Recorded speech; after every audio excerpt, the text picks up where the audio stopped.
To many foreign lands he traveled to fulfill his father's command, running here and there and preaching everywhere that the kingdom of God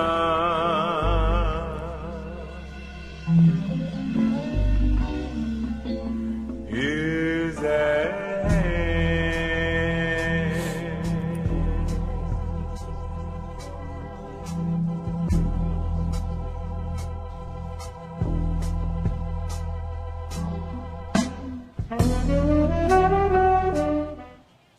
Welcome back to the Voice Out of Zion today. Well, we have our great Prime Minister with us, Prince Asiel Ben Israel. Welcome back. Pleasure, thank you. And we have a special guest with us today, Brother Lee. Brother Lee is going to give you much more details on why he's here today, and he's going to cover a special subject with you. So stay tuned for this show. In the interim, we have our great poet in the back. Brother Tony is going to give you a special poem relative to this new day that we're covering. So listen in good and give us all your attention. Brother Sadiq, we're ready. Okay, I was just going to say, you demoted me from judge to Tony.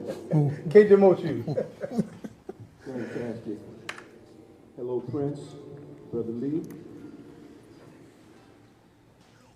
The name of this piece is How Have the Mighty Fallen? Oh, how have the mighty fallen?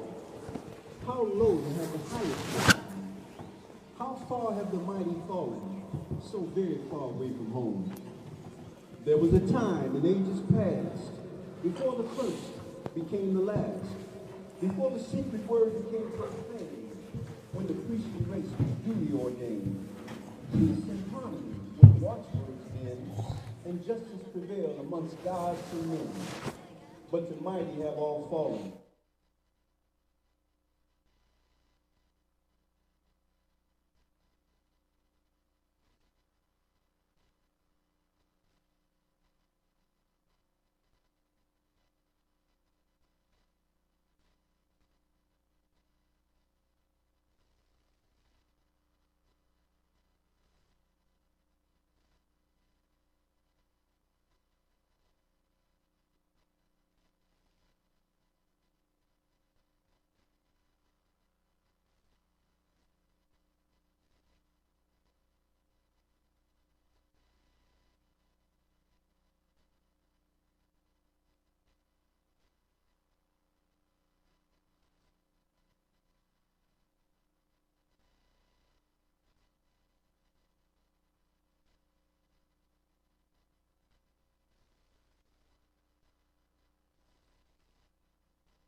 Great poem. Prime Minister, the mighty men are back.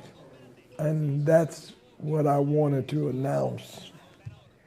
You see, last Yom Kippur, when we declared everything new in preparations for the Jubilee year, most people thought that was a religious holiday. And so therefore they treated it from a traditional fundamental point of view. And most people never really understood the 21st chapter of Revelations when it said, and I saw a new heaven and a new earth. They had no idea what that would mean from a physical manifestation point of view. In 2012, the Deputy Prime Minister and I, Dr. Prince Amiel, came to Israel in December 20th of 2012 to declare a new beginning and the end of former things.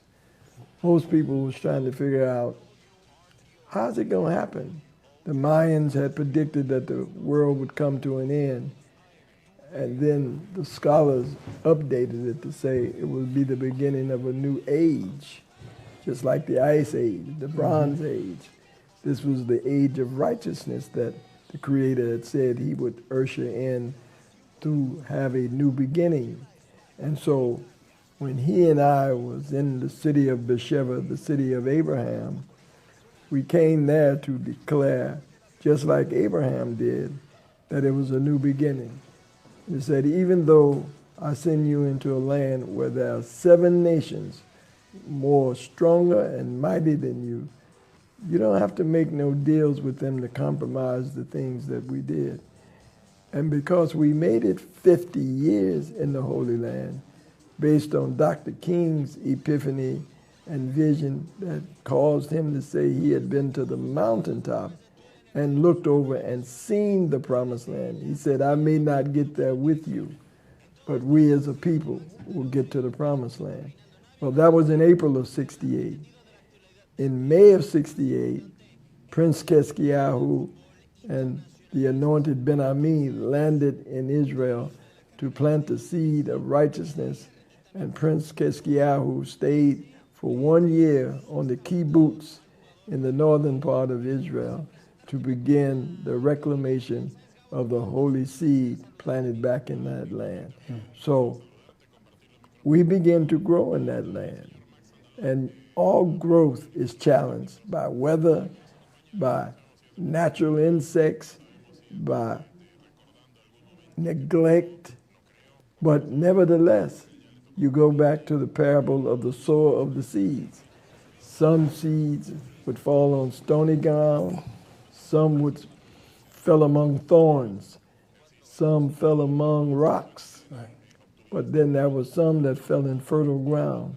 Well, here's one of those seeds that fell in fertile ground that I wanted to introduce today, and that is Brother Lee Cummings, who has done a series built on the initial book that Prince Shalig wrote, was Know Thyself, a little small pamphlet that began to talk about who the Negro in America was.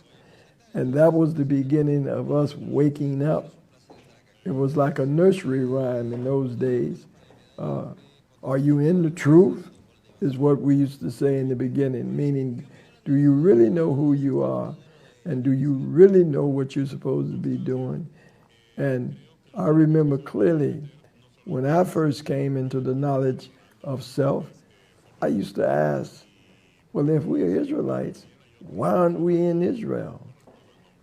Little did I know at the time that Ben Ami had been given the vision by the angel Gabriel to begin to announce in Chicago at the Abeda Temple the beginning of going out. And there him and Nasi Gabriel Gadol and Nasi Keskiahu and Nasi Rakamim and many of the other brothers and sisters were forming a preparation to go into the wilderness of Liberia, West Africa, a place that had been prepared by the Creator to receive the children of Israel on their way back to Jerusalem. And they did. They journeyed 2.5 years in West Africa in preparation. But one of the things they found that when they went there was a tribe in Liberia called the Va tribe. Mm-hmm. And they said, if you were running from America to get back to Africa, we are in Africa and we are those Israelites here in Liberia. Where do we go? We knew then that the journey couldn't stop there. We had to continue on. Well, that's when they went to Israel in 68 and began to plant the seeds back in the Holy Land in preparation for the Africans that were in West Africa and in East Africa to begin to look towards Zion. So this voice out of Zion, this program, is to announce the ingathering of the children of Israel who prophetically have been scattered to the ends of the earth. The 30th chapter of Deuteronomy is now manifested itself in the beginning of the new heaven and the new earth. So I wanted to introduce to the world and to the nation and to the Israelites and to those conscious men and women, no matter what their backgrounds are, who've been waiting for the anointed Messiah. The people of God are the Messianic people, and they are the Messiahs. And so today, as we discuss the new beginning, I want to say to those generations that have been born in Israel since 1970, 71, that they are now being prepared to be that fruit that will be presented to the world as the examples of the Holy One of Israel keeping his word. So I want them to know that even though they were challenged growing up, in many ways, that they are truly the prophetic promise that the world has been waiting for. So the world no longer has to wonder if God's word had fallen to the ground. Yes, it did, but it has grown up now, because now we have 4 generations born in the Holy Land to testify that the words of God spoken through his prophets are now manifesting itself in Israel in real time. I just returned from Israel, and I met with people from all walks of life, Muslims and Christians and Jews and rabbis, and we all agree that this is the time for the reconciliation of those who want it. And this Yom Kippur of the Jubilee for us is the beginning of the new heaven and the new earth. So Kohen, I wanted Brother Lee Cummings, who is the author and the publisher of a line of intellectual informational books, to share with us his vision that God had given him to document from the beginning of the exile all the way up to this day, so that the world will know. They no longer have to wonder, where is it written and where is it documented and where is the proof. This line of 7 books plus 2 Bibles will begin to educate them. And the second half of this show will be Dr. Prince Amiel laying out the institution of higher learning that we are now calling the Ben-Ami Nasi Shalik Prince Asiel Institute of International Historical Prophetic Gathering, so that the Jewish community that is conscious, the African Hebrew community that is conscious, and all of those men and women, whether they're Muslims or Christians or conscious people, will begin to come back, just like Isaiah the prophet said, let us go up to Jerusalem and inquire of the God of Jacob. And I want to give a special thanks to Kohen Yehoshua in the city of Arad at Tel Arad for having the vision and the courage and the obedience to Rabbi Hodges to come there and lay the foundation, so that the Zion that was spoken about prophetically is being resurrected by him. And even though we may look like we differ on many things, it's a matter of time before we sit and reason together, because there will be no ideological differences for those who have come to seek to build a new and better world. We're not going backwards, we're going forward, and forward means change is going to come.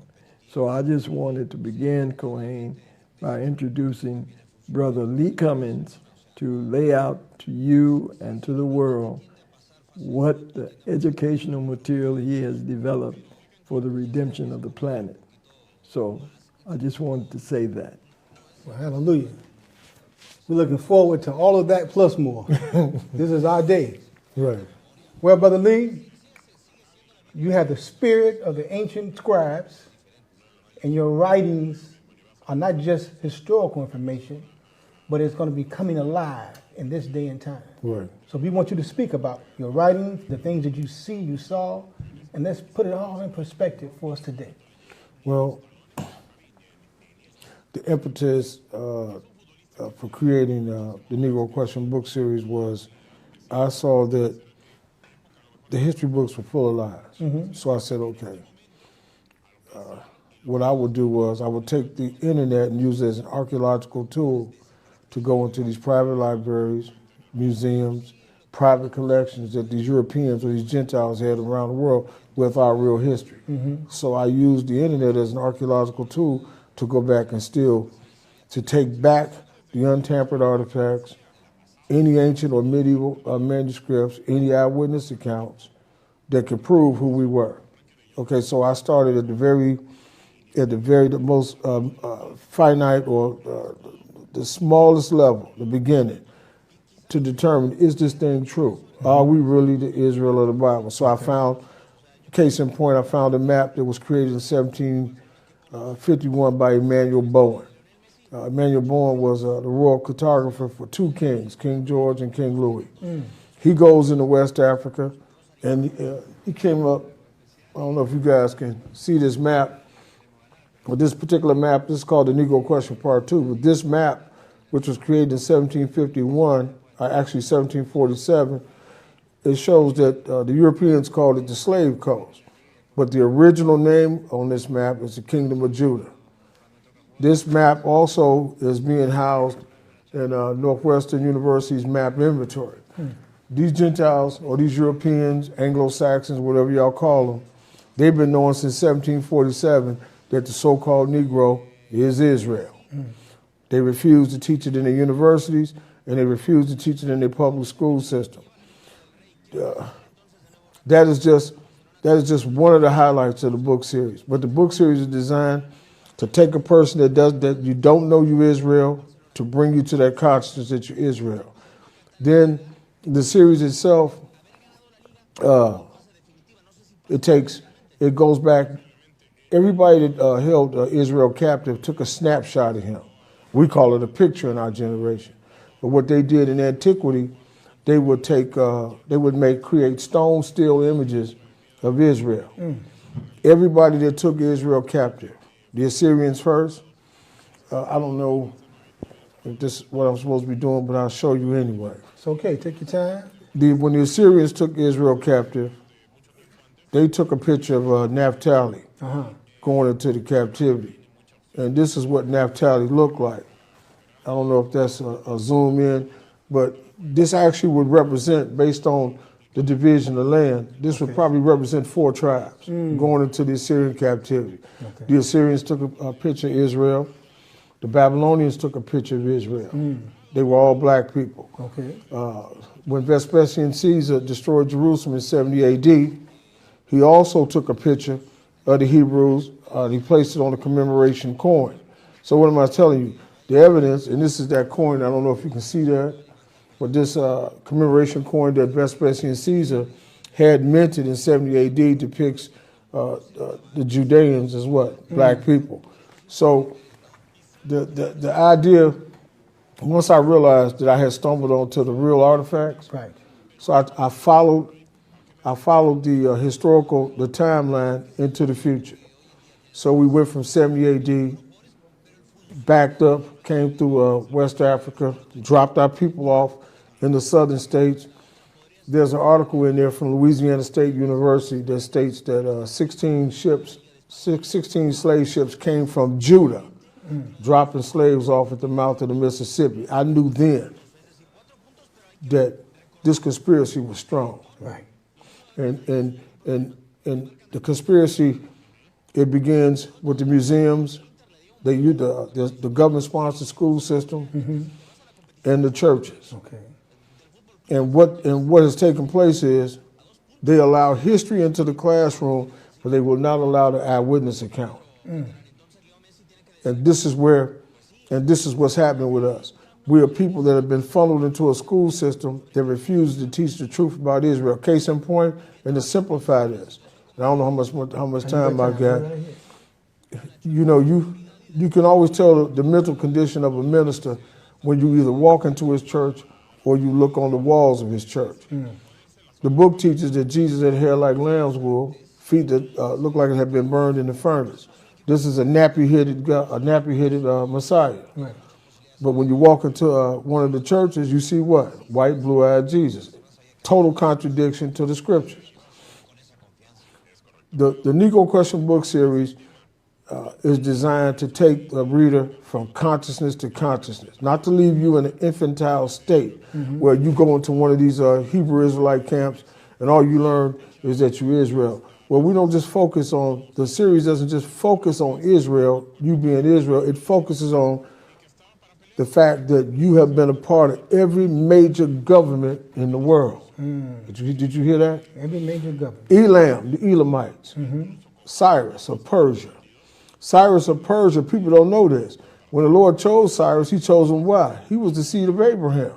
The original, the Elamite, or the Persians were the ancient Elamites. Elam was the seed of Shem. Okay. So there's not been a government on the earth where a Hebrew Israelite has not been a part of the government. You go, I don't care, and even with this thing that happened in our generation where they had to go back into the slave quarters and get Obama. Every time the world has been in trouble, what did they do? They had to go and find a Hebrew, Yosef or Joseph. Had to find the mighty men. You feeling me on this? That's So this thing is starting to show you. These people that are in power now, they don't have the ability to create or to govern. Right. So what are they doing? They are suppressing the natural people of the book. So the Negro Question book series has been designed to teach you about yourself and then to teach you worldly matters and show you where Israel has been. Israel has not been lost. Israel has been obliterated purposely from history. And I like to conclude with this. Now, me and the Prince Asia, we've been talking. And then one of the great travesties and one of the great abominations that I've seen in the last 7 days, you know, sometimes you have to come to grips with yourself and you realize that you're also part of the great cover-up. You know why? Yes. I've written 10 books. Not once have we mentioned Demona. Not once did I mention Iraq. You feeling me on this? Yes. And so it was oversight on my part. I did it in ignorance and I didn't do it deliberately, but it was because, like we talk, and I always say, when you go inside these different camps, what you find is you're being mentally steered in a very subliminal way. So you're being steered away from a historical part of Israel, which is the Mona Israel. Right. We gotta add them back to what? To our own history books, because the Gentiles gonna write you out of history. So our job is to what? Write the brothers back into history. So I don't know if that worked, but that's all I got. Not only does it work, but I want to let you know how to revisit the scriptures. In the 83rd Psalms, it says, "Come, let us cut them off, so that the name of Israel is no more in remembrance." Now you got to remember that we also know that Satan deceived the whole world. Right. So the original people turned from an African people to a European people. Now, we're not blaming white people for any of this. This is the divine plan of the God of Israel. And in his infinite wisdom, he prepared the Europeans in the 8th century to convert to Judaism because he knew that we would be off the scene for thousands of years. So are you talking about the Khazars? Khazar Mountain Okay. with the 13th tribe. Right. You see, because remember now, it's one law for the native born as well as for those that wanted to join, because this is a message for the whole world. This is not a message for black people. Right. That's why the religions tried to make it holistic by including people to it, but nobody went to the original. But if you go deep into the Catholic Church, you realize that the Black Madonna that everybody talks about, that the Pope prays to and recognizes and acknowledges, and those who understand history know that Joseph went into Egypt by his brothers. He was sold into captivity by his brothers, Right. but only because he had permission from the Creator to sell their brother, who was sent into the kingdom of Egypt to prepare for what the curses would come upon the people who were attacking Jacob and his sons and Abraham and his seed.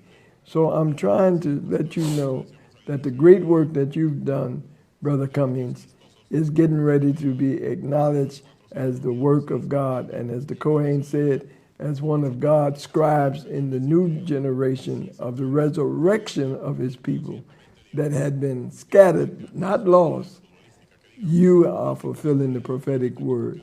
And as now the book is open again, Daniel was told to close the book. Right. But God gave you permission to open it back up to understand who is the Negro. He is the son and the daughter of the true and living God, the descendants of the biblical Israelites. So I just wanted to add that as we continue the dialogue. So what I want you to do now, your next book after that was what? Part 3 was called, is called The Black Pentecost. And I had designed the book to prove to the churches that the only people that were present in Jerusalem on the day of Pentecost, they were all, the book said Jews came from all around the world.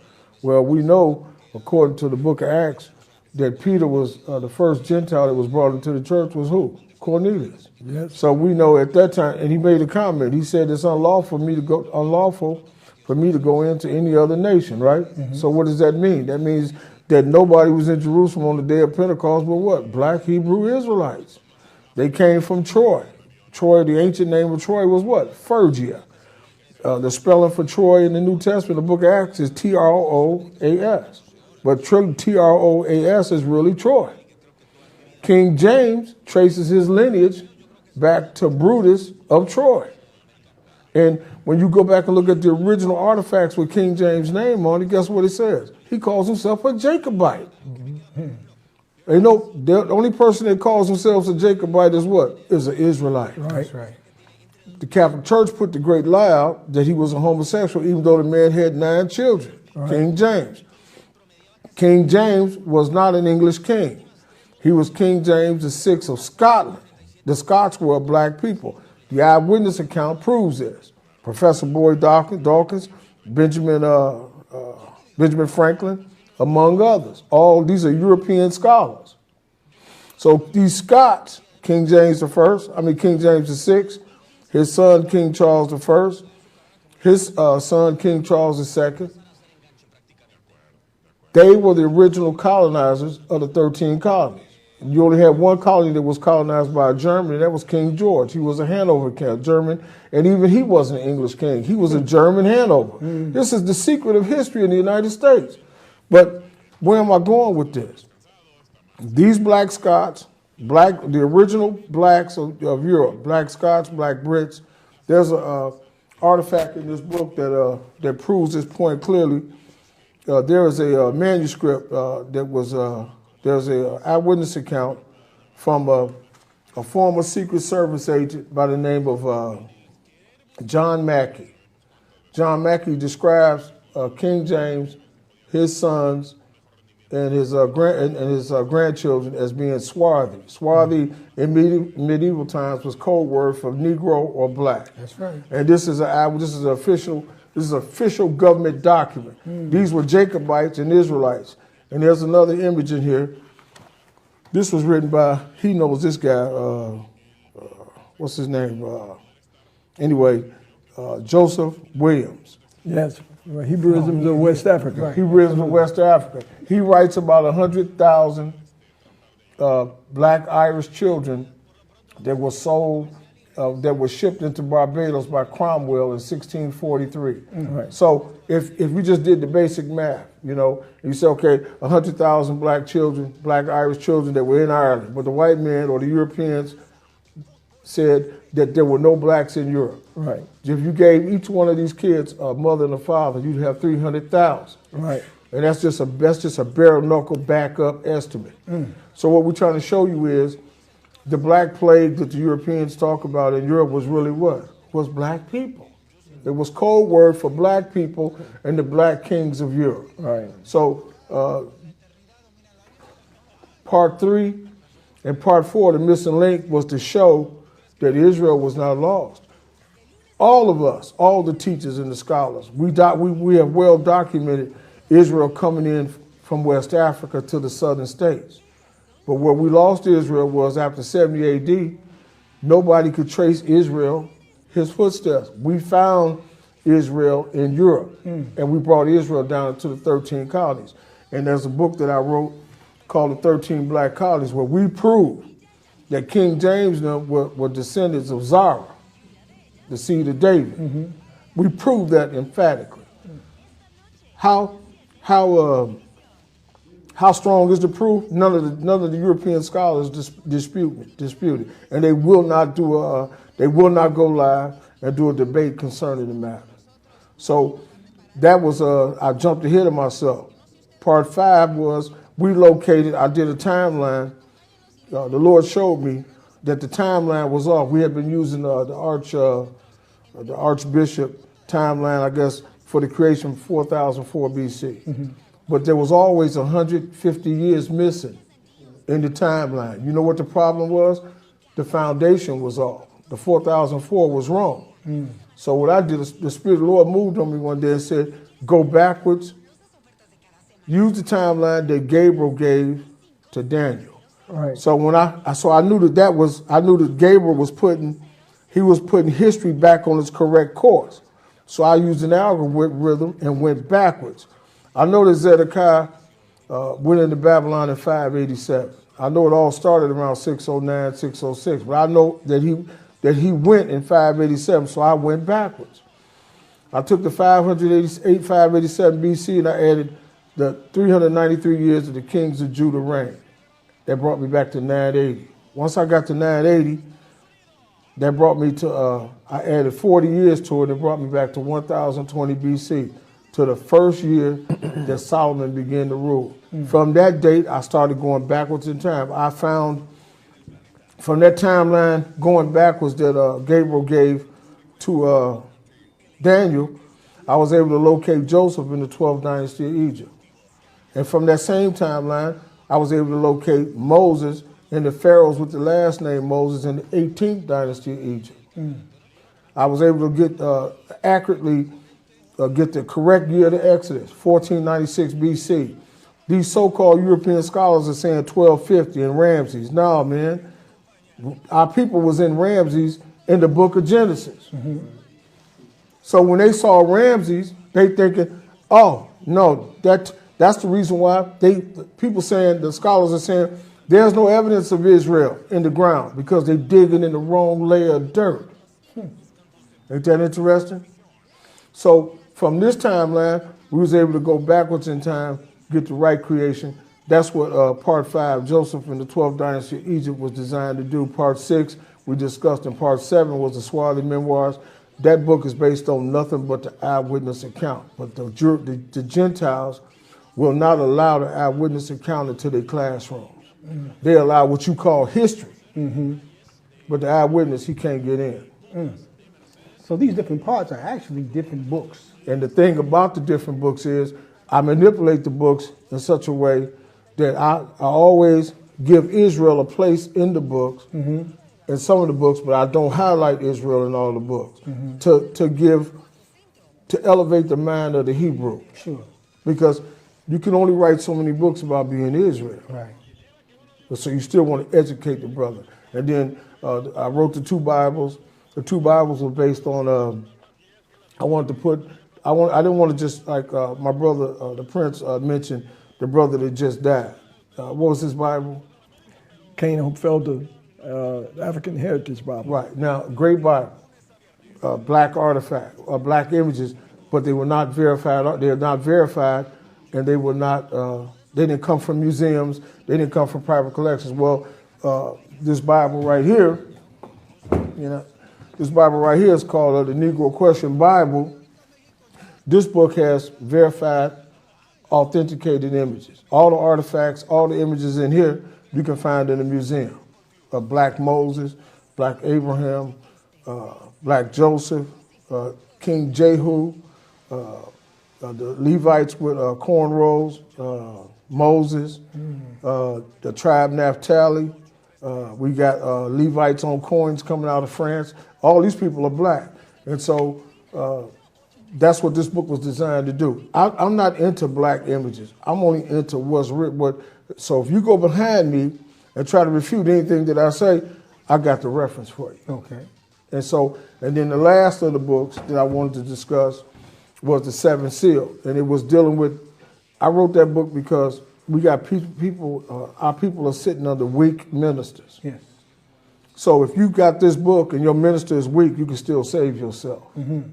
And the beauty of this book and the uniqueness of the book is that I wrote it in 3 columns and in 3 different languages, English, Spanish, and French. And it was earmarked for the brothers in South America, Central America, and the Caribbean. Okay. So that's all I got. I said a lot.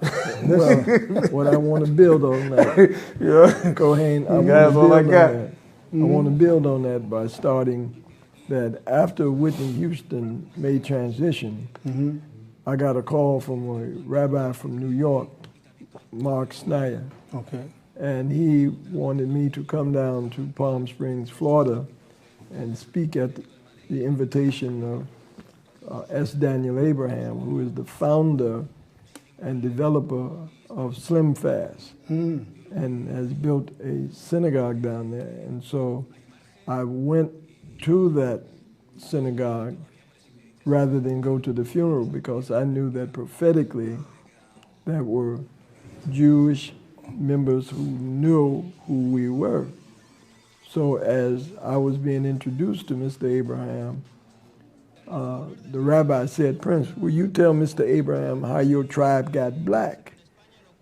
Mr. Abraham stopped him and said, "We're not going to play that game with the prince. The prince knows that all of the patriots, Abraham, Isaac, and Jacob, were all African men. That's right. We're not here to play that game. We're looking for those that will liberate us and bring us back to the God of Israel." Because when I first went into Israel in 1970-71, they asked me what job did I want. I said prime minister. And the reporter sort of laughed and chuckled. I said, "You disappointed I didn't say bus driver, carpenter?"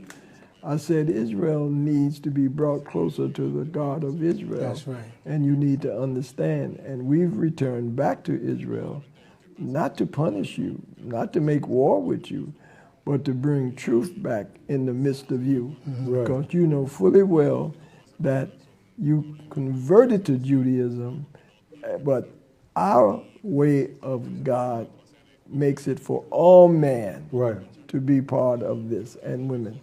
And so it was from that basis that we began to do it.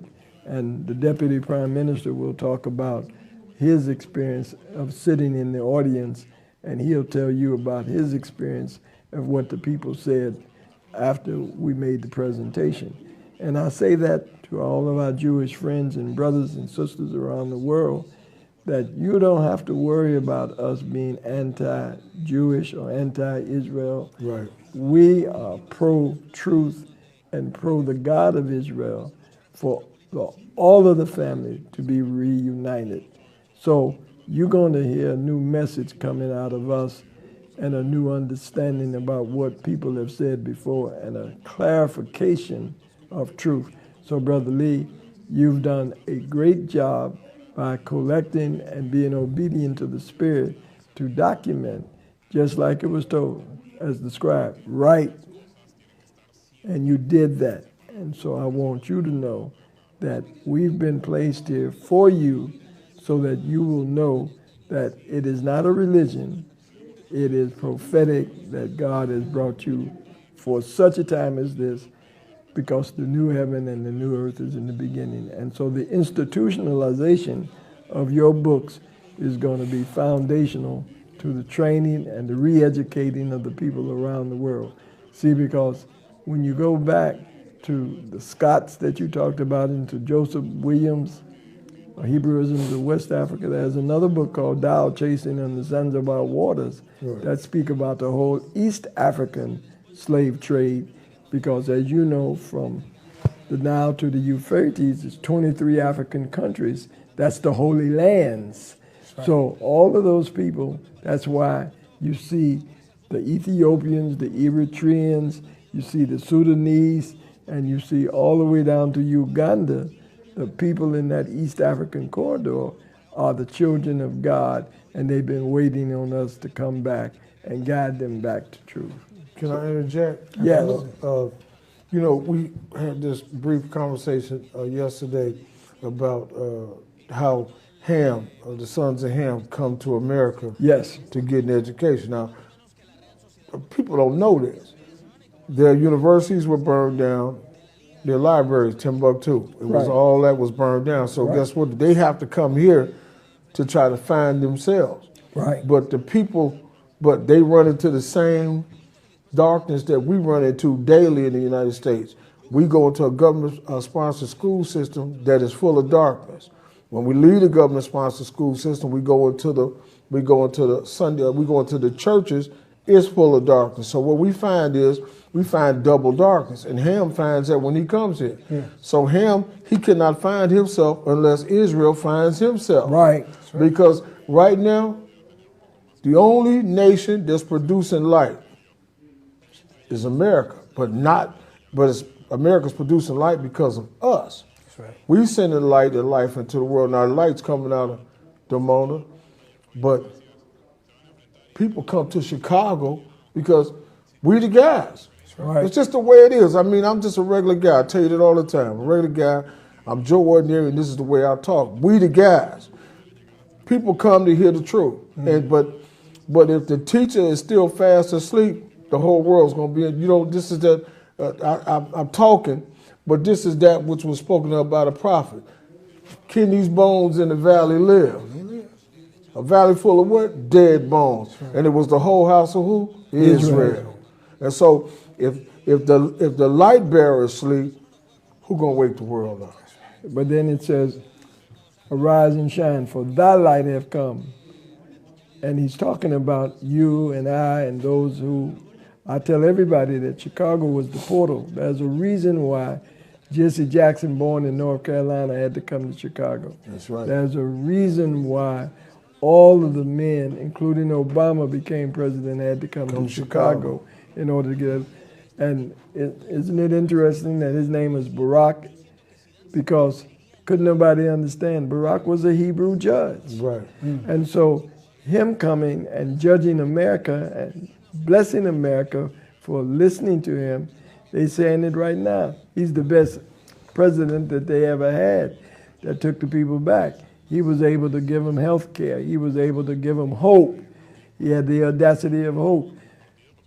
President Obama, I met him, know him. He now knows that we know who he is. The only reason that they confronted those men who knew him that was going to bring him to bring peace to South Africa, Southern Africa, and all of Africa is because the men that went with me to Africa heard the leadership of Africa say, tell President Obama we will be guided by his words so that he will know that we know who he is, and he is the peacemaker that God has sent to bring peace to not just Africa, but to the world. Yeah. And that's why they came under attack with him and said he was going to be a one-time president, because they thought they had cut him off from the people and they could embarrass him. But because they didn't know that the sons and the daughters of the living God empowered him, and we changed the world. Because when the storm came off of West Africa that shut down America during the election time, the weekend before the election, Sandy, the hurricane, came off of West Africa. We knew that that was Marcus Garvey keeping his word, that he would return back and pay the price to those that destroyed him. So I just want you to know. That was good. We know who we are, was good. but we also know that we got the power. There is no power greater than the Lord of hosts, the Holy God of Israel. So I just want the listening audience to know that when we reach the Jubilee year in the Holy Land, it has given us the power to declare the new heaven and the new earth and manifest it. And I want the brothers and sisters in Dimona who have stood fast for truth to know that we are back, we've never left, and we are here to give them power and blessings, because this next 50 years, they're going to see the manifestation of the dream that brought them there, spoken through the words of Nasi Shalik and Ben Ami and Prince Asiel, so that they can be of encouragement. And I want the generations that have been born in the Holy Land to know that they're getting ready to turn back around and go in the direction that their parents brought them there to do and be built. And they're going to put down all of the negative ways that they picked up, and they're getting ready to do it. How do I know? Because I've been getting calls from those generations to say, please come and guide us and show us what we need to do. And God has strengthened me to do that, and I'm on my way to make sure that they have all of the knowledge. And God has given me Brother Lee Cummings that have documented all of these things to answer what Nasi Shalik started by saying, know thyself, and he's completing the task. So thank you, Kohen. Brother Lee, we've been waiting on you. We want to thank you for all the information. We also want you to give us your website. We want to give us a way to contact you, because many people want to get your books, I'm sure, after hearing today. This is the show. This is the stage where the world needs to hear what you're talking about. And you won't hear it nowhere else but on the Voice Out of Zion today. What I'd like you to do, Brother Lee, is tell us the website where they can order so that we can begin right now. I need right away, for those listening to this, I need 200 people to order this series of books and begin to set up libraries in your area, in your district, in your church, in your temple, in your meeting rooms, in your homes, so that the truth will now begin to be disseminated. Tell us what to do. You could go to my web, I call it my online bookstore. It's called the Negro Question Bookstore.com, or you just Google the Negro Question Bookstore Lee Cummings, and you can go online and you can get the books. And I'll tell you that it's an honor to be here today, and I feel the anointing. I feel God in this place. I'm just a regular. I always say this. I'm just a regular guy, and I'm for Israel. Yes. I don't care about none of that other stuff. It's whatever is going to benefit the nation. I'm for that. Okay. Is that all right? That's all right. I mean that. All right. Give it one more time. The Negro Question Bookstore. I can't forget. The Negro Question Bookstore.com. The Negro Question Bookstore.com, and then you might have to put in Lee Cummings, the author, but you can go online, you can buy the books individually, or you can buy the entire series. The entire series is a 7-book series plus 2 Bibles and a book that was written in 3 languages, 7 seals. So, and I thank you guys for allowing me to come on the show. I enjoyed myself. Well, I'm going to say it, and I'm putting it out there. I'm going to begin to negotiate with Brother Cummings to do a regular show and to begin to teach online. And Prince Amiel will be coming to talk about the university that he's going to be a scholar, a resident scholar in our university online, so that you will be able to register in his classes and communicate with him telephonically through the internet to answer any questions that the children and the schools, and I'm saying that I want all of the Israelite schools across the country to order this series and become documented proof. And we're going to go to the historical black colleges and begin to negotiate with all of them in America. And we're going to make our contacts in Africa through the African Union educational system. We're getting ready to have a massive campaign, and I want to say to Artur Kazriel, that I want him and his team to be able to work so that all of these things can become together. And I want the Nisakim that are there, that are ready to make the reality of Yom Kippur and the Jubilee year to heal the hurt and mitigate the misery of our people. So I want to say that. And I want to say to Brother Lee that we're going to be in constant contact this week as we continue to do what needs to be done. So, Kohen. Hallelujah. I want to thank you for listening. We're not finished yet. Right. This was only part one. We're coming back with more. Stay tuned to the Voice Out of Zion. Today. We'll be right back.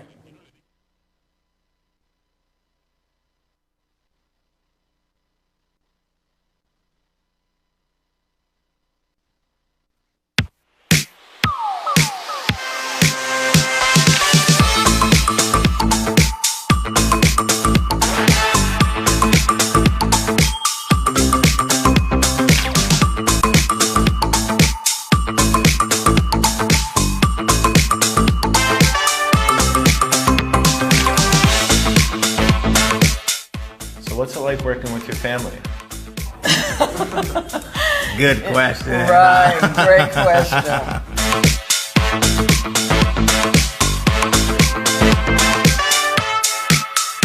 Original Soul Vegetarian was established over 38 years ago from our parents, so we're second generation owners. Back then in the 80s, nobody knew what vegan looked like. But if you say, oh, this is barbecue, they'll eat it and say, oh, it's good. Original Soul Vegetarian has been an anchor in this community. At least 90% of our clientele aren't vegans. It has helped the community a lot with being aware of healthy eating and healthier options.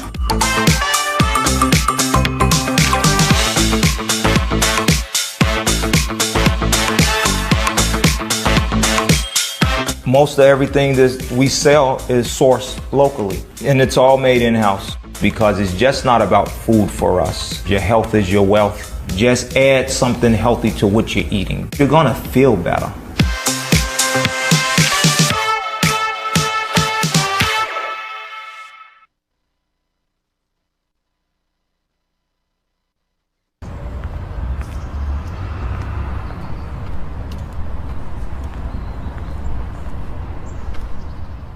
Why?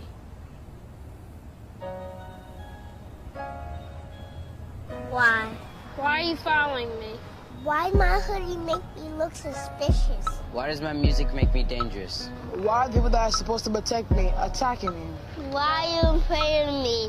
Why do you think I'm dangerous? Why do I afraid of people who are supposed to protect me? Why can't I make a peace sign without you labeling the gang sign? Why does standing your ground only work when I'm on the ground? Why do you show this photo over this one? Why do you only stop and frisk me? Why do you have low expectations for me? Why can't I run down the street without causing alarms? Why do you think I'm a thug? Why do you assume I'm armed? Why can I breathe? Why is my mom scared every time I leave the house? Why are you targeting me? Why am I a target? Why? Why? Why? I know why. And it has to stop. It must stop. Because I have dreams. Because I can change the world. Because I'll make a difference. Because I have a family. Because I am strong. Because I'm talented. I have a voice. I can find a cure. I have goals. I can lead the country. I am determined. I have a future. Because I'm a scholar. I am powerful. I'm someone's friend. I'm someone's brother. I'm someone's son. Someone loves me. And because my life matters too. My life matters. My life matters. My life matters. My life matters. My life matters. Our lives matter. And so did theirs.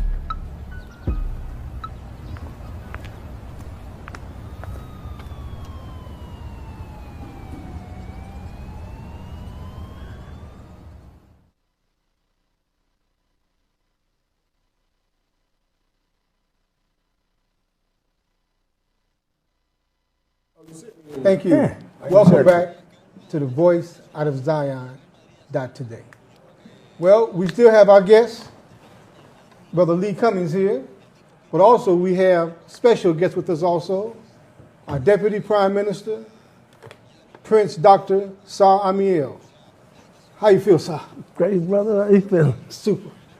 Go ahead, Maliki. Listen, we're here back in your midst, and once again, you'll be receiving information that you won't receive anywhere else.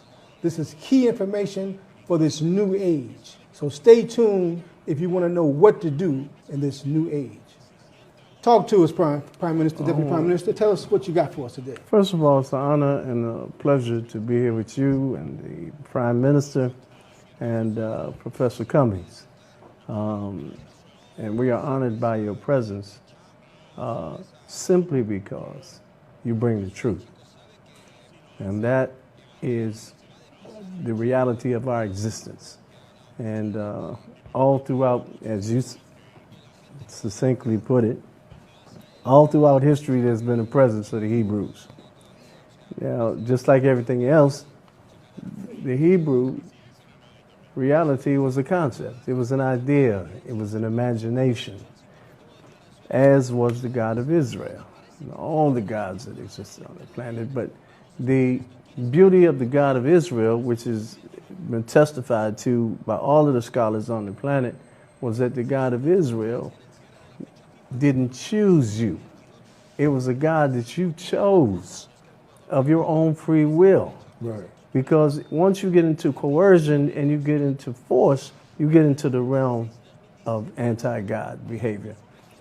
Because you can't force anybody. So this God was a beautiful God in that you would be pursuing truth in connecting yourself to this God. So it's not a God that chooses you. You got to choose this. So all of us who have chosen this, we've chosen this God of our own free will because it's a God of truth. Right. And by Brother Cummings coming into the reality at this particular point in time, he represents the connection, the final connection of the world to the Hebrew Israelite reality. That's right. Because you're able to make the links that other people hadn't been able to make relative to not just the information, but the artifacts to back it up. That's right. That's why the Prince talked about Brother Yehoshua, who was in Tel Arad, who's been there for years under the same premise. He has artifacts to back up everything that he talked about, but you know, he's been somewhat maligned because people didn't understand the importance of having artifacts to back up your subject matter. And so you're really gonna love him when you meet him, and he's gonna love you. Right. But it represents the end, you know, like the Prince was talking about, the end of an age. That's right. The end of Eurocentric domination of information. Right. And its perpetuation of misinformation. And so the successive generations have grown up under deception. Right. And one of the things when you go back to the book of Daniel, it said the adversaries would seek to change times and laws. He left no stone unturned. He messed with everything that he could mess with. He changed names, whatever. As an example, and you can attest to this, when Bush named Iraq as one of the axes of evil. Right. And then went into and turned the armed forces on the Iraqi people under a lie that Saddam Hussein had nuclear weapons and all this, which they never found. Right. The soldiers, before the soldiers went in, if you remember, they ransacked the museums. Right. And all those artifacts wound up all over the world because they knew black men were coming to not Iraq, black men were coming to ancient Babylon. That's right. And they didn't want these black soldiers to see themselves in the museums. That's profound, man.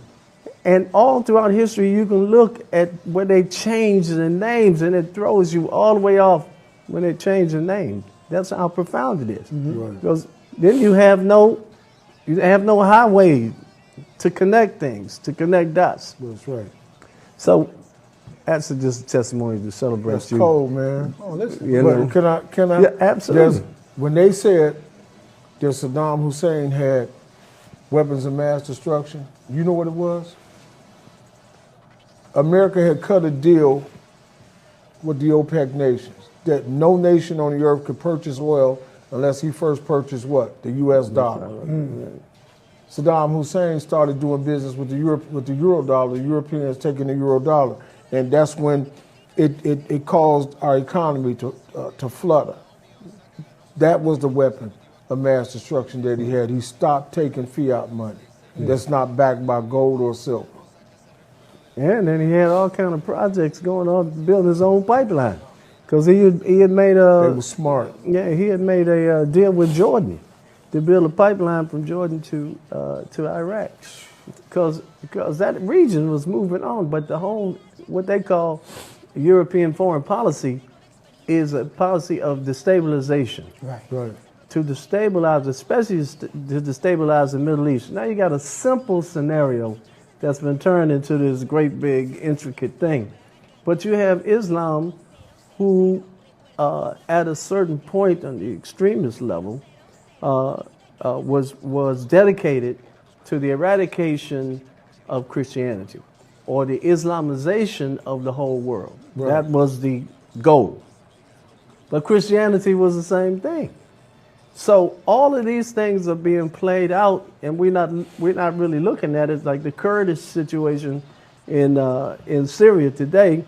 I just found out that they're talking about that the Turkey is saying if the United States doesn't get rid of the Kurds in Syria, and what you don't understand about the Kurds is that the Kurds, most of them are Christian. Mm-hmm. It's a simple scenario, right? And so the deal is if America does not remove the Kurds from Syria, that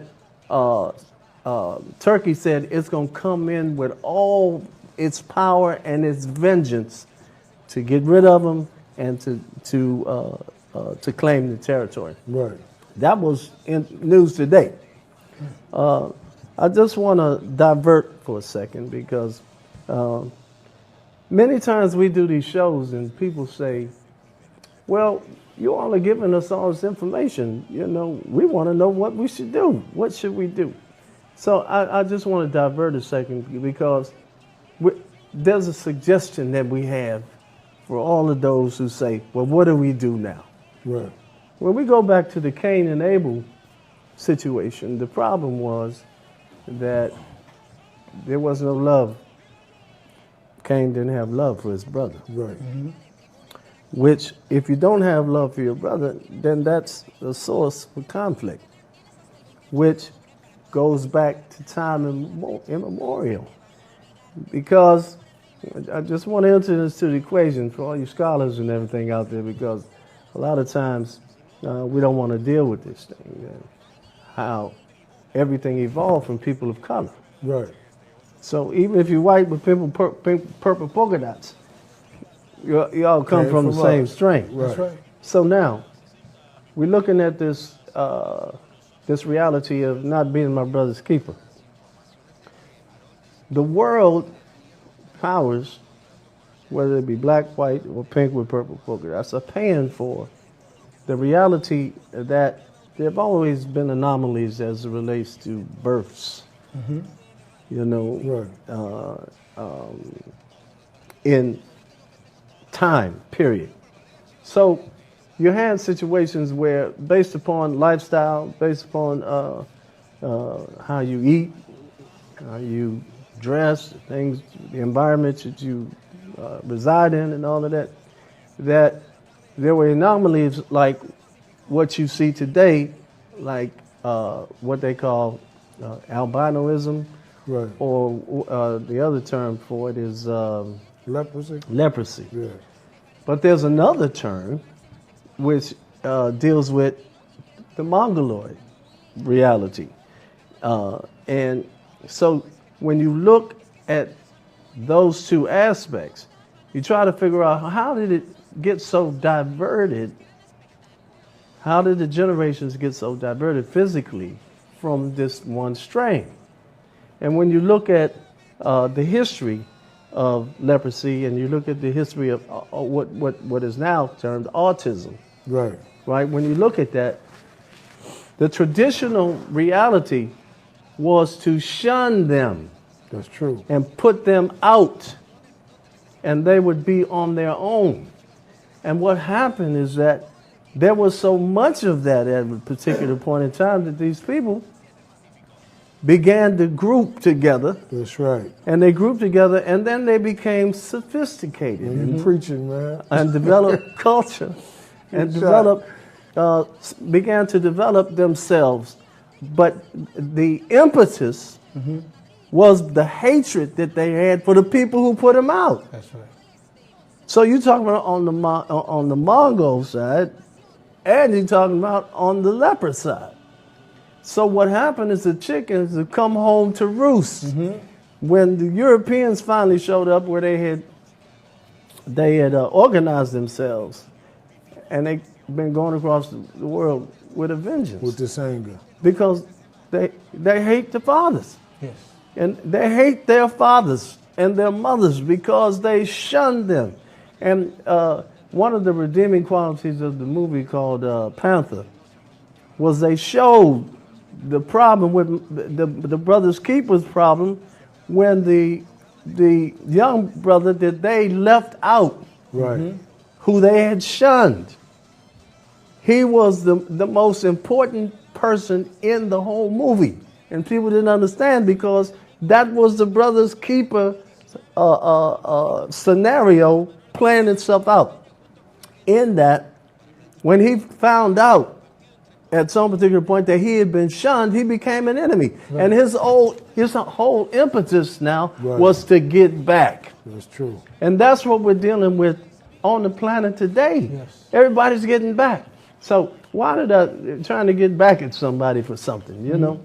And it done played itself out in wars and massacres and all this kind of stuff. So for the people who are saying, well, you give us all this information, what can we do? Our suggestion is you got to study the Jubilee. Because for us, we're in 50 years in Israel and we're celebrating the Jubilee. Right. And we're going to keep pushing until we celebrate it. Yes. Because it hasn't been celebrated. The key to the Jubilee was it was a complete reboot of your civilization or your organization or of your family based upon bringing people to a level of where they can begin to what you call thrive as opposed to survive. Right. Surviving because so much oppression and depression and misinformation and all that kind of stuff and perpetuating terrible relationships have caused all kinds of things that play itself out through the generations where you got children. They're just killing each other now. Yeah. Right. Because they don't have that reflective reality that makes them think about themselves and think about the ramifications of what they do before they do it. And it'll play itself out in this brother's keeper scenario. Because if you're not going to be my brother, we're going to be enemies. And inevitably, you're going to hook up with somebody that's another enemy of mine. Right. I'm going to hook up with an enemy of yours. And now you see the perpetuation of this. So what we're saying in the Jubilee is a complete reboot. In essence, people need to get things returned to them that belong to them. Forgiveness, you have to forgive. In any situation, in any scenario, you have to look back at everything that you've done and begin to learn to forgive, whether anybody forgives you or not. Right. The object is to get it off of you. Right. Now, so I'm saying we have to look in our families, we have to look in our organizations, we have to look in our civilization and see what it takes to bring us back from this deception that has taken us so far out that we live in a society where they've been working to have 350 million individuals. Right. 350 million, because if they got 350 million individuals, nobody's going to get together and do anything. Right. That's the nuclear family and all this stuff, all designed. I was having a conversation this morning and we were talking about how this world perpetuates when you have children. you can't wait for your children to move out. Now, where did that come from? That don't even make sense at all. Right. I said, first of all, you had the children. They didn't ask you to come. Right. Once they come, that's your responsibility. It don't make a difference how old they get. Right. But we have been taught to shun them, to get them prepared to get out. To the point you have conversations with people around you. You say, your children still living with you today? Man, you need to get them out of there. Right. What sense does that make? Right. My brother's keeper. You know what I'm saying? Because the parents are playing this thing out. They're not being brothers. They're brothers keeper to their children. Well, you give them to the system. You don't provide any future for them. And then you say, get out. And you say, get out. And it makes no sense. And then it's looked down when a person, when you're in a group, and especially in young people, they find out you live with your mother or your father. Right. That's looked down on. Right. That should be celebrated. You know why it should be celebrated? Because the family is the foundational reality of civilization. To be separate and to be 350 million individuals doesn't do anything for the whole. That's right. And we're saying, I just have to put that there because we have to look at this Jubilee. Yeah. If it takes us another 20 years to celebrate it, we're going to celebrate it. Right. But this year we are determined to bring the Jubilee to its fullness. See, the Jubilee's been around thousands of years. The problem has been that it has been in nobody's best interest to celebrate the Jubilee. Right. Because don't nobody want to set nobody free. Don't nobody want to give land back and resources back. Forgive debt. Nobody wants to forgive anybody. Right. Yes. And you wondering why the world is crazy. Yeah. It's crazy based on stuff you thinking and you practicing. You can't even blame it on anybody else when you become conscious. That's right. Even halfway conscious. You know what I'm saying? You're making these decisions that make no sense relative to, see, we don't understand that the whole earth is a family. Everything that exists on the planet is a family. The flora, the fauna, animals, the biosystems. Everything is the family.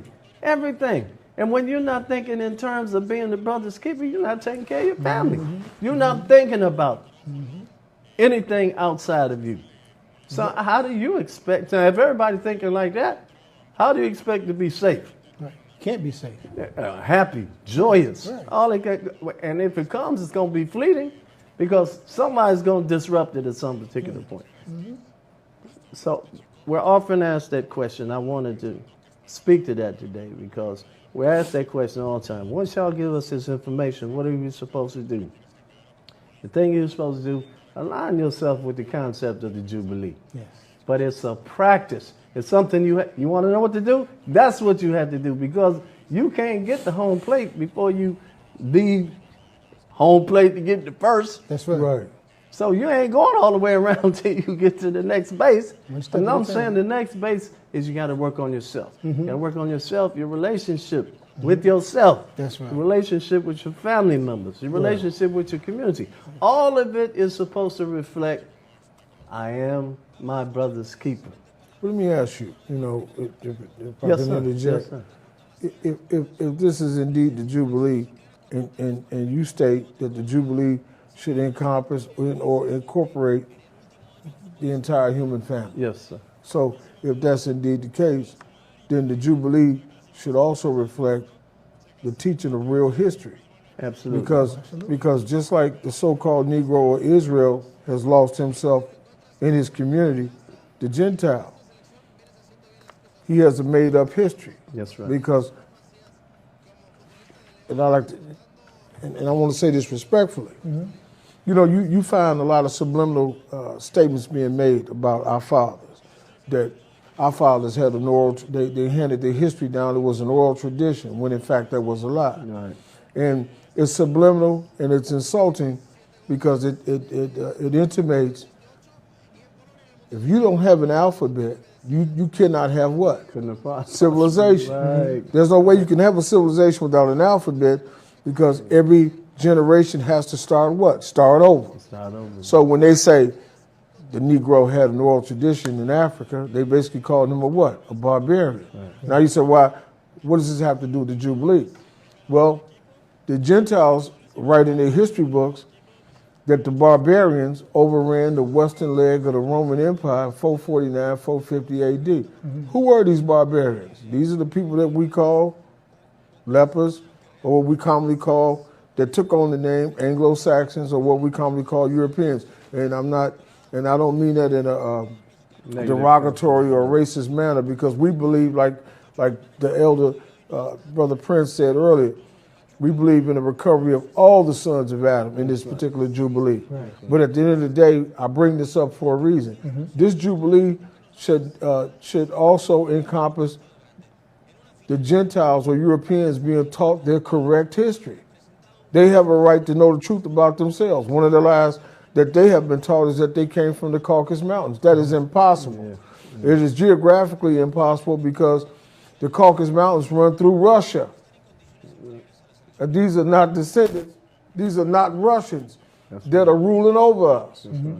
Think about it. So I just want to throw that in there for the people that's listening, that this Jubilee, it should, part of the foundation or part of the teaching of the Jubilee should be what? Teaching this Gentile his history. Mm-hmm. Absolutely.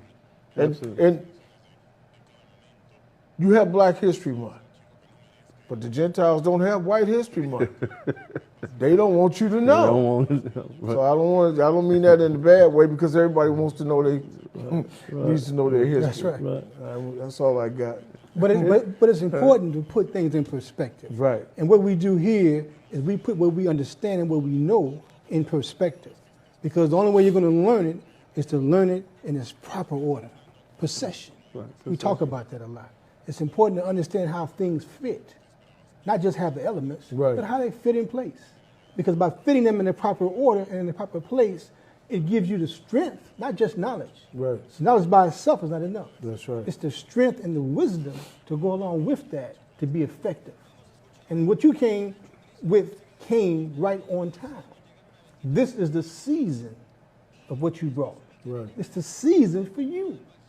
You were called by the universe to be here today to present what you presented and the knowledge you've gathered and the writings you put together to become now that spiritual ancient scribe is back.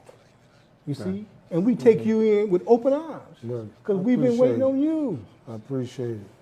I want to also, relative to what you were saying, I want to talk on black on black crime. Mm-hmm. Because we're talking about ourselves. When we go back to ancient times as if there was some perfect time. Right. Now, black on black crime. Between the book of Malachi and the book of Matthew is 360 years. So they don't talk about that 360 years. Right. But that's 360 years was the Greco-Roman incursion into the Holy Land. That's right. Right? Right. For the express purpose of changing everything that was Israelite or Hebrew to Greek and Rome. Exactly. Could you slow that down? Could you slow your movie down and tell them about the Maccabees? Yeah. No, you can do it. No, you go ahead. You're the resident. Come on. What he's referencing is one of the great revolutions in the Bible that has been glossed over by the angel. Now, when the angel was teaching, people don't know this, Gabriel taught Daniel the same lesson 3 times. He was teaching him about the Gentile rulership. The first time he taught him, I think he dealt with the ram and the goat. Then he came back and he dealt with the 7 heads and the 10 horns. Right. And it appears that as I evolved as a minister, I said, man, Daniel didn't pick the lesson up real good because the angel kept teaching the same lesson until he got it. By the time he got down to the 12th chapter of Daniel finally got the message about the 2,300 days, the sacrifice, the temple, the whole nine. But to make a long story short, what this elder is talking about is when Antiochus Epiphanes went into Jerusalem, he stopped circumcision, he stopped the reading of the scriptures, and he stopped the observance of the holy day, the Sabbath. And he took Hebrews as captives back down into Syria. That is where we found the artifacts with Black Joseph, Black Moses, Black Abraham, down at what? The Dura Europa Synagogue in Syria. And what's ironic about this is that the moment we started publishing these images out of Syria, they invaded Syria and started destroying the artifacts, but they was too late. That's right. It's too late. So I throw the mic back to the brother, but that's what he's talking about. He's talking about the Maccabees. Right. And so when we look at it, the Greeks now, they mark their civilizations as what they call post-flood Noah. Right. But they superimpose themselves all the way back to the Adamic creation. Hence, Adam becomes Zeus, Eve becomes Athena or Hera, Right. Cain becomes Hephaestus, and then it goes on into Greek mythology. They have no written history. That's right. Good shot. Right. That's a good shot. So, but the point I'm making is that all that was black on black crime. That's right. Yeah. So we can't be looking at the Europeans as if they created something new. Mm-hmm. The reality is these are our chickens coming home to roost. Yes, And that's what we got to come to terms with. If I remember the Prince a while back, we were talking about reparations, and we had people cite stuff all over the planet talking about reparations, and then one of our brothers who was in the islands was a great proponent of reparations. So one time we were talking, and the Prince said to him, it just ain't reparations like that. You understand? Because you talking about getting money and you talking about that, but that's not really reparations. What reparations is the ability to free people from the lie. And then once you free them from the lie, then you can begin to work together. When everybody agrees, okay, we've been contextualized by this lie. So what do we do from here? Well, let's find out what the truth is. Yes. And so he was trying to tell them and say, you just can't just blanket say y'all owe us some money. Yeah. Because then you'd be looking at it like we weren't contributors to us being in this condition. You understand? It wasn't like 10 Europeans could outman 350 slaves. Right. If the 350 slaves wanted to be free. That's true.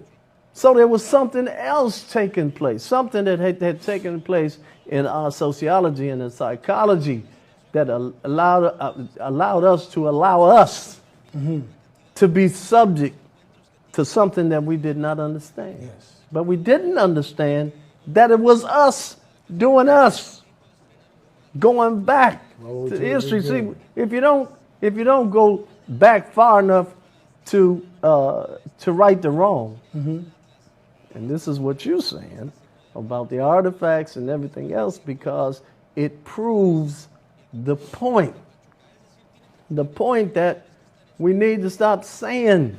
You understand? We need to continue to think in terms of humanity. And there's a scholar I'm going to talk about in a few minutes. His name is Oscar Goldberg, who used the terminology Adam Kadman, that the job of spiritual people and intelligent people was to bring forth the universal man, woman, or child. Yes. To show you how profound it is, back to the Hebrew, in the 6th chapter of Deuteronomy, there's people call it a prayer, but it's not a prayer, it's a key. They call it the Shema. Shema Yisrael Yahweh Avinu Yahweh Echad.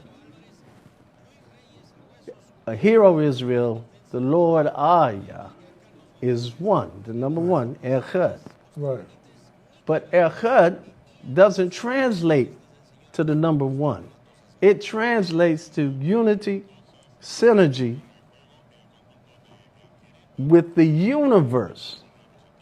So that means that the Israelites or the Hebrews were charged with helping to bring humanity back so that everything would be in cycle and harmony. That's true. Now, and for those of you who are metaphysicians and esotericists, you may know about the 26,500 year cycle that the earth reboots itself anyway, Yes. every 26,500 years. We just happen to be in that cycle now. Right. That's why all of this stuff is coming. That's why you show up. That's why the voice out of Zion, all of that, we trouncing and treading all over the planet. They got to evade Syria. They got to invade Syria. Why? Because the truth. They stop at nothing. That's true. They stop at nothing. They'll kill whole civilizations. They've done it. Yeah. To keep the truth from coming forth, just like we went back to Babylon. The soldiers didn't know they was going back to ancient Babylon. No idea. They had no idea.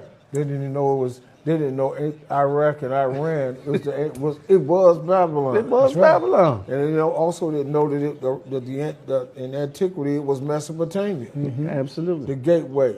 You know, getting back, and I'd just like to interject that one of the problems that we have, brother, with this black on black crime is that no one realizes that we have there were different nations that were on the boat.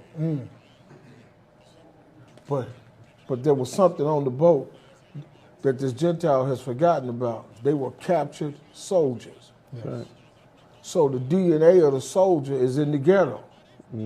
He spread out all over. Man, think about it. He spread out all over. And what is he? He's a warrior. So going back to 1619, that is what, and so you have this great conflict. They don't like each other because it's in the blood. The Akan, the Ashanti, the brothers from Ghana, the brothers from the Congo, the brothers, all the brothers that were captured and brought down here, most of them was what? They were soldiers. So these are the seed of the soldiers, and what it's doing, it is acting out. Acting out. Right. And everybody that look like us in the neighborhood is not Shem. That's right. We all been what? Mingled together. Mingled together. Prince talking about the speckled bird. Yeah. Hey, he did a real good job. Good job. Because that's the truth, baby. Right. Interesting. So, you know, your question that you pose, you know, what is the solution? And a lot of the brothers that's watching this, you ain't gonna like my response, but it is the only response. I'm on the front line. I always say this. And you didn't like that, but no, I ain't like it. I love it. Come on. But I'm on the front line, so I get it in the raw from them guys. And them guys are like, well, revolution. I said, man, we can't win that. They said, well, what's the solution? I said, the only peaceful solution for the so-called Negro, he got to build his own nation. Yeah, it is. Now, my guys ain't going to like me because this is not, this ain't what they call that, going along with the corporation.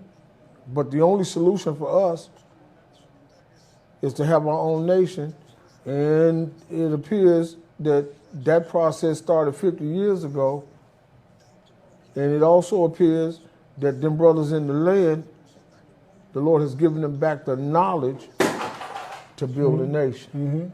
You hear what I'm saying? Absolutely. Because we lost the knowledge of nation building with all these different captivities that we've been in. That's right. So, you know. But you're absolutely correct. So we're going to go from, we're going to change our vernacular and say it has happened. It is happening because it is happening. Right. It's so, real. And so a lot of us don't understand the parable of the seed. I want to eat an apple. I don't have the apple. All I got is a seed. Right. So now, if I want to eat the apple, I'm going to have to put the seed in the ground and do whatever it takes to get an apple. But a lot of stuff going to happen between the time I plant the seed and the time I'm able to bite into the apple. Right. That means there is a process. It's a process to everything. Nothing escapes the law of process. Right. That's right. But we've been put in a context of immediate gratification. So it's like if we ask God for something, we expect it the next minute. Yes, that's me. That's me for real. Go ahead. And so what we're saying is that the reality of the planting of the seed, I want to bite, I want to taste that juice, but there's a process that takes place if you plant the seed. We planted a seed, and the seed is invisible for the first part of his life. Yes. that means you don't see it. Right. The only thing you praying and and hoping and doing whatever, watering it, taking care of it, waiting for that little bitty green thing to poke itself through the soil, and it's poking itself through the soil looking for the light. Right. Once that thing pokes through the soil, it's in the earth. Right. Ain't nothing you can do about it. That's right. Now, it's what you do, how you cultivate it as it goes along. The cultivation, that particular process, you can't control everything in the process because you're not the seed. Yes. You in the environment that the seeds got to come up through. Now, in that environment, it's called all kind of invaders. It's all kind of predators. You understand? You got people who love you. You got people who hate it. They know that it's going to come, and they doing everything they can to keep that thing from coming to its fruition or whatever. A lot of you didn't understand that when we planted that seed, we had to fight for that seed because there were entities on the earth who were committed to making sure that that seed wouldn't come to that juicy apple. We had to fight for it. Right. Lives were given. Man, lives were given, lives were taken. Right. I mean, once we're able to tell the whole story, you know what I'm saying? I'm saying that's why we're celebrating you, because you got it one time. Only because you dedicated to the truth. Right. So you were able to hear. But once we're able to tell the story, and you hear, then some of those attitudes that you have about us and some of those misgivings that you have about us, you know, we didn't know everything. Right. We just know we wanted to be free. We knew we had to make the move, whether anybody liked us or not. That's right. You know what I'm saying? And most people didn't like us because they said, you know, it wasn't time to go. But if we went, it was time. Right. And if we were successful in any extent, we were successful. That's right. And so now here we are 50 years later having to explain ourselves, which is part of the process. Because it was hard to fight and grow at the same time. Right. So now we have the physical development of what we set out to be from a spiritual concept and the spiritual idea. The spiritual idea. Ben said he was on his bed and he had a vision. That vision turned into an imagination. That imagination turned into us leaving America. Yes. That vision turned into us fighting for that seed. Yes. And giving our lives and dedicating the lives of our children and children's children to this seed. Right. Can I ask you a question? Yes, sir. What do you say to the brothers? What do you say to the Hebrews who think that the vision that materialized, the vision, and then it materialized, who say, well, I would have never put my children in harm's way to bring that reality to fruition? What would you say to those people? Because I'm telling you what the ground, I'm telling you what the thicket is saying, what's in the jungle, what's in the woods, what they are saying about the move. So now I'm gonna be the advocate and ask you, why'd you put your children in harm's way and your women and your children? Well, first of all, the way that I would address that was that may not have been something for them. But in order for us to build the world we had to build, we couldn't be sitting in front of the televisions watching the football games and drinking and being merry and all those kinds of things. Football player. Well, you understand what I'm saying.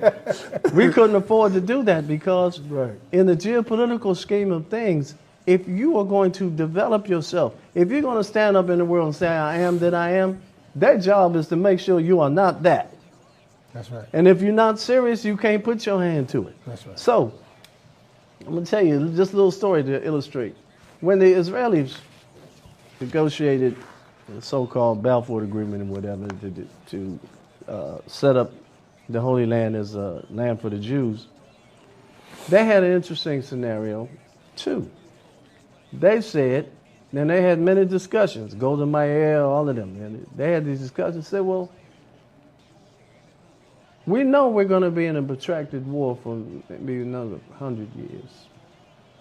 we have to decide whether we're going to have babies or have families, or whether we're going to bring our existing children and our existing families into this with So you're us. talking about the Zionist ideology now? Yeah, well, it's an ideology, but it's not indicative of the Zionists. Okay, all right. That idea don't belong to them. I'm Right. saying that's ideas that exist on the planet from a geopolitical perspective. Okay. So they decided, and they thought about it.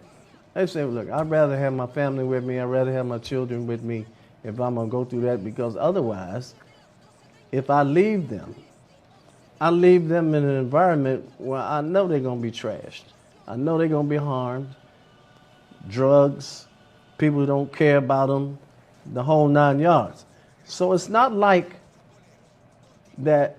It's not like that when we left America, we left this beautiful place. That's true. You understand what I'm saying? But when we went into the next place, everything was on us. We had to pick ourselves up and develop ourselves because they wasn't welcoming us either.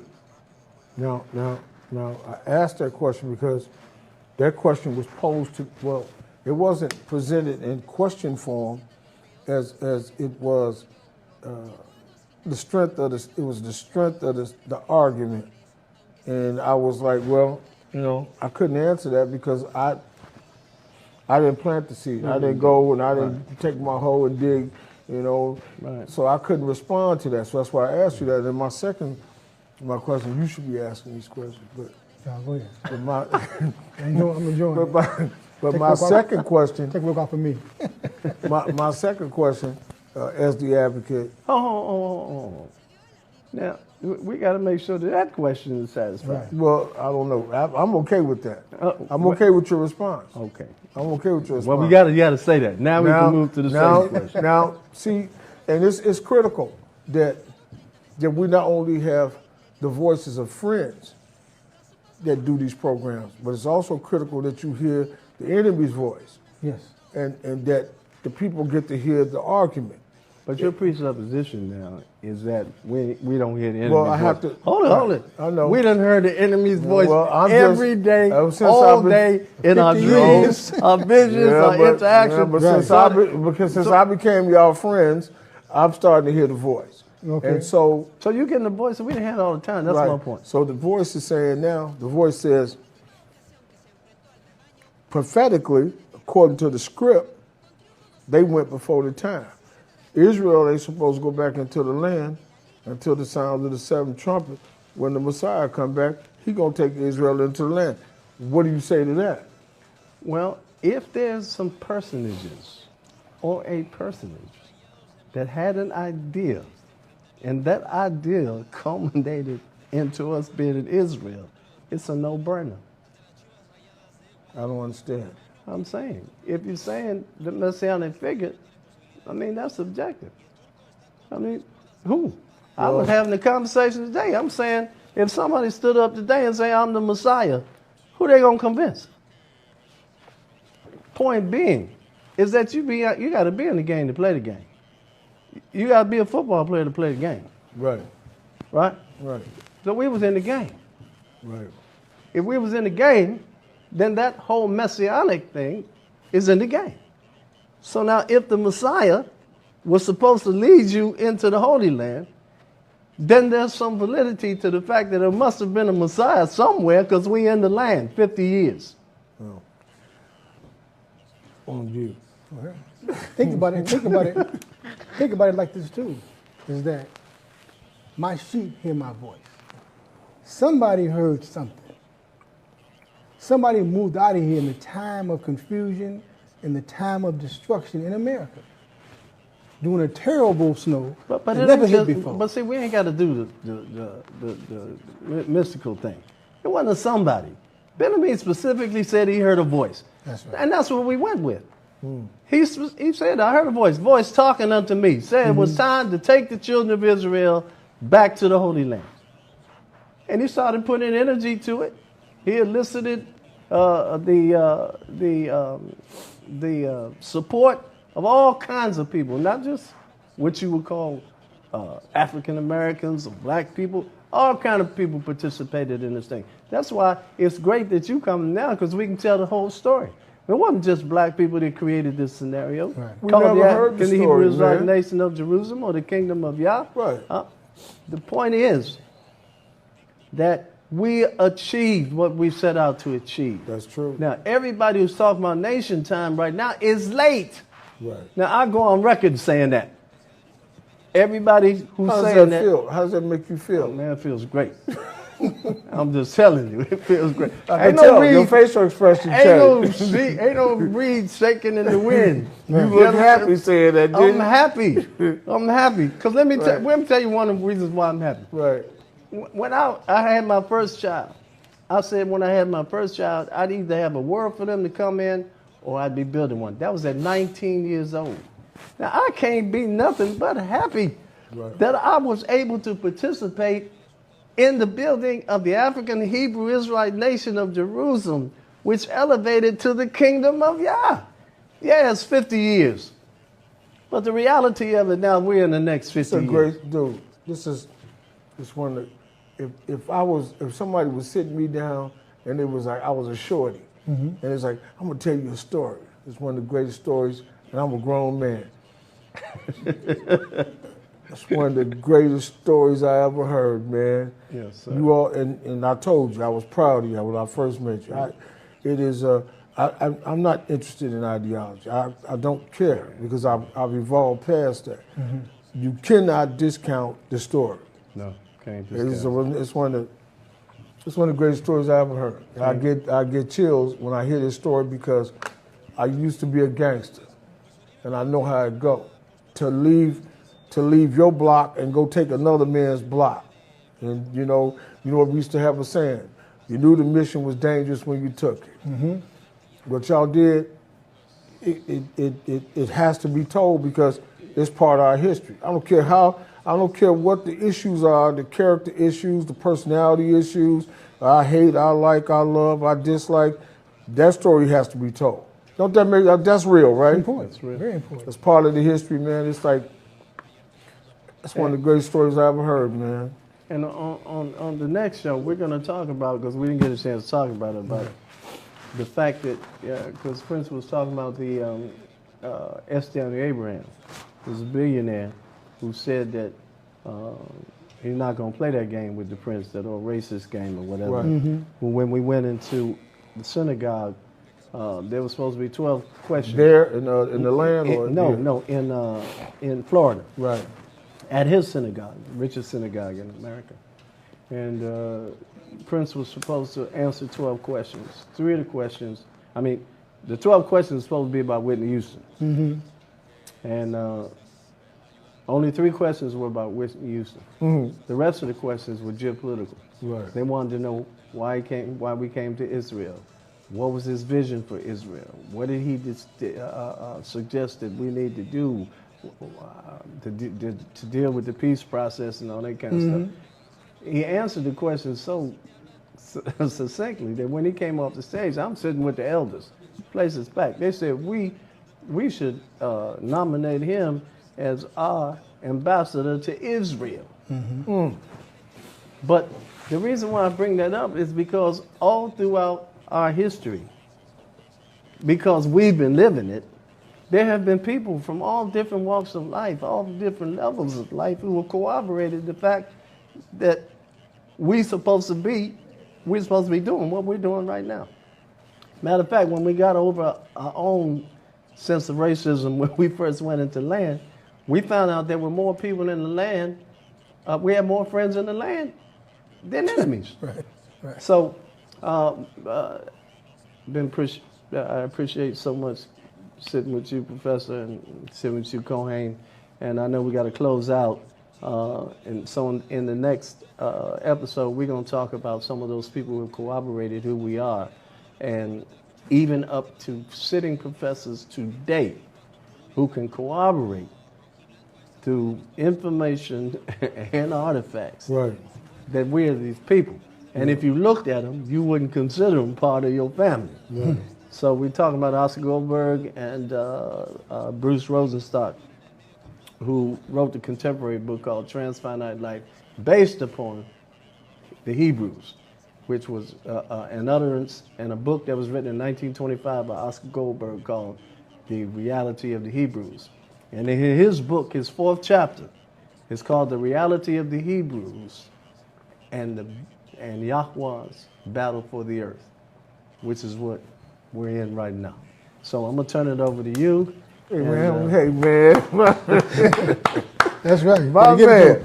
Listen, we have so much information to cover. And you got to just keep on tuning in. Keep on listening. Keep on writing us. Keep on emailing us. Keep on communicating to us. Keep the chat going as we're talking every week, because we have so much to tell you about. This is only the tip of the iceberg. We want to thank you for listening to Voice Out of Zion.today. We want you also to keep on writing and keep on mailing to our brother. Order those books. Order that material he has. He gave you the website. Rewind back and get it. Also, if you got any other questions, you can contact me, Prince Malachi, at malachi244@yahoo.com. Continue going to our website. Continue communicating to us for more information. We want to thank you again for listening. Keep tuning in. Around the world, contacts are always coming to us and asking us questions. And my brother Lee Cummings, they're looking for you now. Give me a sec, man. My man. It's good to meet you, man. I want to thank all of us. The Prime Minister laid it out from the very beginning. He gave us a good introduction about where we're going and what we're doing. Continue to tune in to Voice Out of Zion.today. Thank you.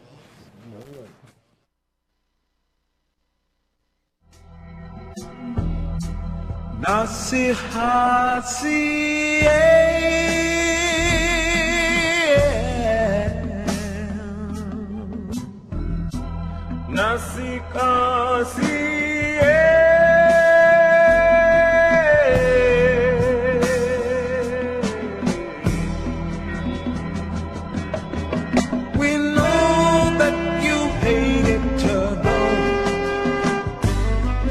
but the world, they must know that the salvation of all mankind